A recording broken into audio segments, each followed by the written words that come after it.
All right, I can't believe just, what, a few days ago, I was on this very same trail and it was covered in snow and we got the Subaru stuck. So now, well, come on with me, come on over here. See that? That's all the runoff from the snow. So there's no more snow, but I didn't think it was fair to test this car in the snow and get it stuck and not test it properly off-road. So now we're gonna try to make it to the top of the mud puddle. There are really three places that we go. We go past the shooting range, we go to the Y where we take the hard off-road cars and the kind of crossovers, and then we go to the mud puddle and we go to the very top. And the very top we've only made in cars like the Range Rover and the Grand Cherokee. So we're gonna try to get this guy to the mud puddle and see how it does in X mode, coming up next on the Fast Lane Car.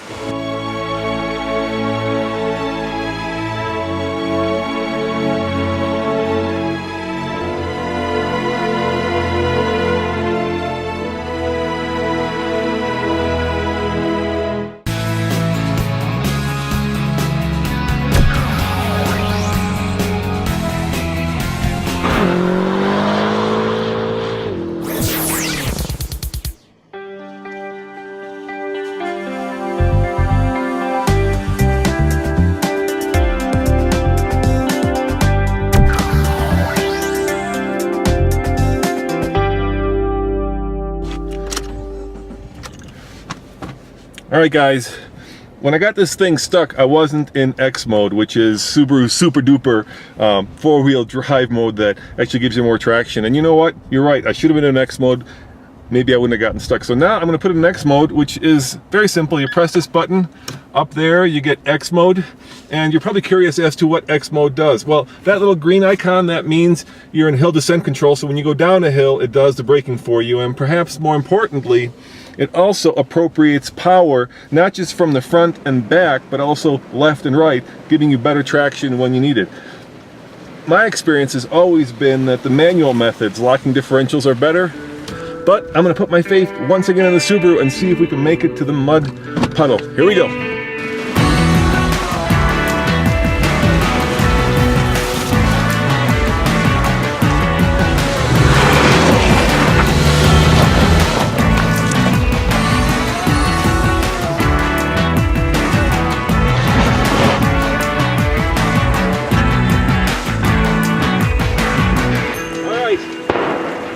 Right here, check it out, you'll see the creek, and this is where I almost went off the road, and right here as well where we had to block the wheels to get this Subaru up the hill. But now the road is dry, 8.7 inches of ground clearance, good approach angles, all that makes just a breeze. You'll see the people are walking up here with their guns to shoot. That's because, well, a lot of you say, I could drive my Camry up here. Well, those guys have a Camry and they're not driving it up here because, well, it's not Camry worthy. So let's keep going and let's see if we can make it past the Y into the mud pit.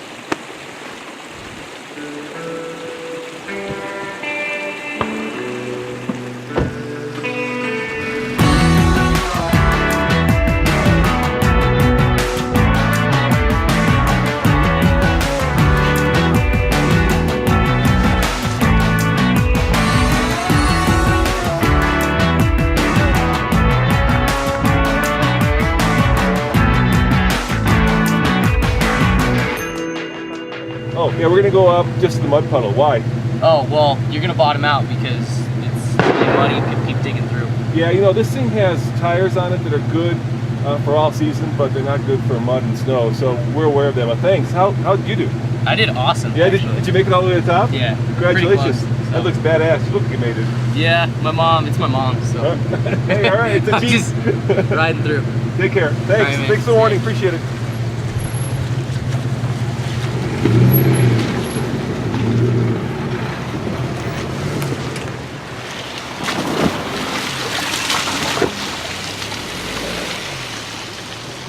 Oh yeah, you can already hear the, you hear that?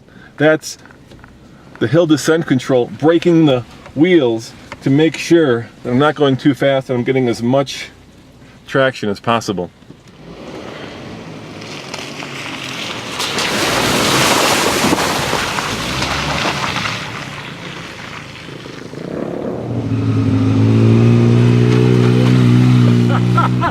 You see all that mud?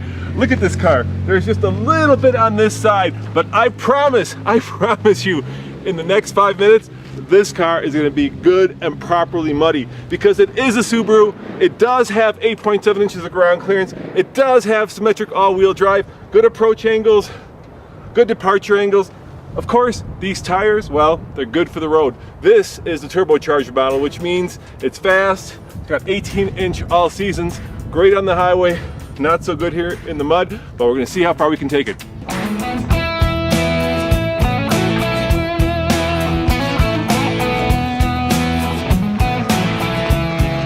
Now this Forester comes from the factory with 18-inch Bridgestone Dueler all-season tires, and they're great when you're on the highway. They're fine when you're carving canyons, but when you get into mud and snow, well, you know, they're just not as good as purpose-built snow tires or even purpose-built mud tires. In the mud, which is what we're going to encounter pretty soon, what you want is these big lugs, almost knobbies, to grip the ground. These tires are set up to funnel away water so that the car has good traction in the rain.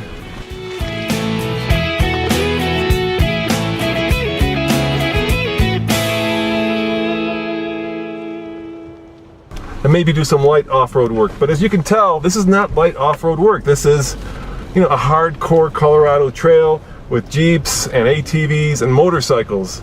And it's very impressive that the Subaru, at least right now, is having no issues.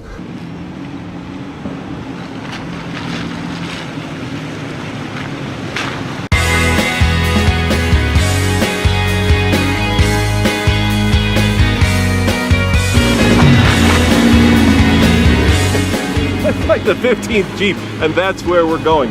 You know, we'll see how the Subaru does. And speaking of the Subaru, I really like this engine. It's a 250 horsepower turbocharged boxer engine, which means the pistons go this way, which also allows them to put the engine lower into the bay, giving you a lower center of gravity. It's got 258 pound-feet of torque. Unfortunately, from a car enthusiast point of view, it's paired to a CVT transmission, which gives you better fuel economy. I'm getting about 25 mpg in real-world driving, but it also gives you kind of that rubber band effect when you step on the gas. It doesn't do a lot of good out here because, well, that's just way too much horsepower to go off-roading, but we're still having fun.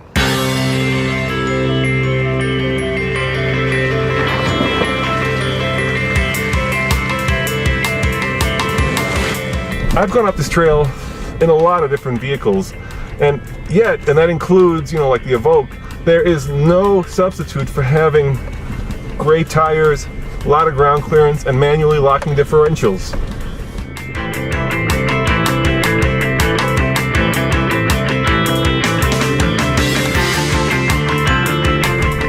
As smart as these new systems are in allocating power to the various wheels, you have a real sense that it's really thinking hard, trying to figure out where the most grip is. And honestly, I think it'd be a lot better if all four wheels had grip all the time.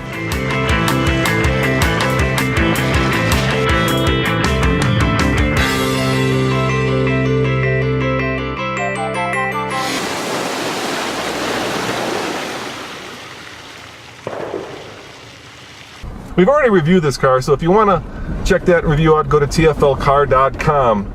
So I'm not going to spend a lot of time on it. I will say that I'm impressed by how good it is off-road.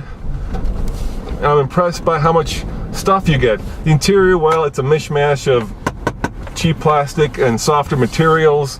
The CVT transmission is really my only major complaint. I love traditional transmissions, especially manuals, because they really give you more control of the car, and a CVT is the exact opposite. There's just more technology between me and the driving experience. Unfortunately, if you want the XT and you want the turbo, you gotta get the CVT.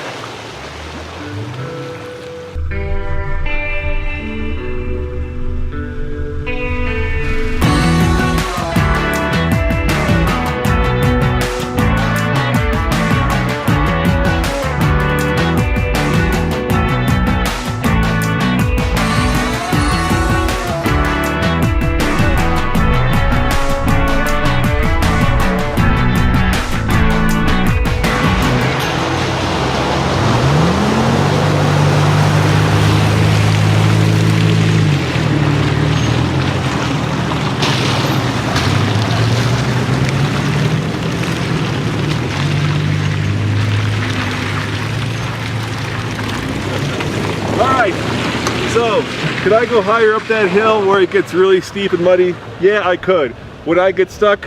Yeah, I probably would. And I've done that once this week already, which I think is enough. I'm impressed. The Forester did great. This is about as far as anybody with the street tires will take it. So on the TFL scale of buy it, lease it, rent it, or forget it, I'm gonna give it a lease it. And that's because of the antiquated user information entertainment system and because of the CVT. As always, this is Roman reporting for the Fast Lane Car. Thanks for watching. See you next time.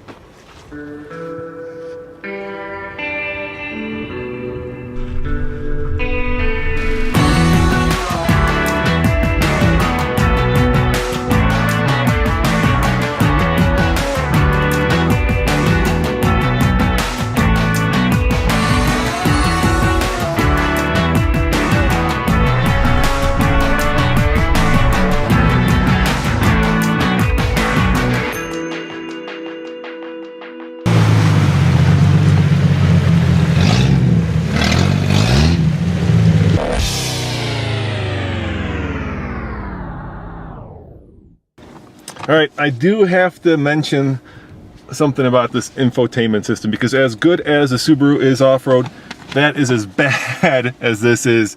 First of all, it's ancient, the buttons are tiny, and worst of all, it doesn't work really well because, for instance, if you want to go from XM Radio 121 down to one of my favorites, and that is the classic station, the rock station, here's how you have to do it.